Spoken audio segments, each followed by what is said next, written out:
आपने एक बात रखी कि एक राजा के दरबार में एक नारी की अस्मिता लूटी जा रही थी और वहां किसी ने विरोध नहीं किया। श्री रामन जी, आपका ध्यान केंद्रित करना चाहूंगा, समाज का भी ध्यान केंद्रित करना चाहूंगा। वहां विरोध हुआ, ऐसा नहीं कि वहां विरोध नहीं हुआ।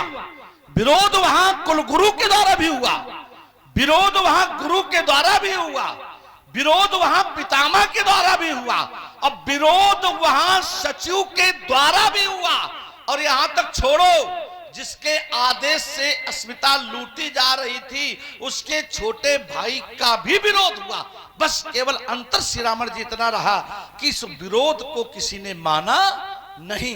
कह दिया जाए कि विरोध माना नहीं गया, अर्थात जो आदेश देने वाला था वो उन सब पर भारी उस समय हो रहा था और सबको वो न्यून कर रहा था, अपने अहंकार के कारण, अपने अभिमान के कारण, अपने क्रोध के कारण, जो भी समझा जाए।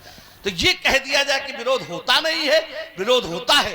और सबसे बड़ा विरोध तो वही फिर हुआ।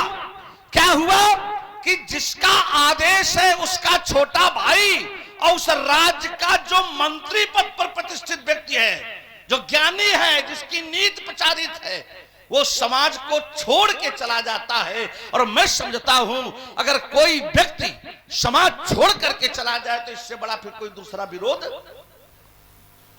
भाई समाज छोड़ के चला जाए विरोध हो गया। विरोध का मतलब लाठी डंडा चलाना थोड़ा होता है।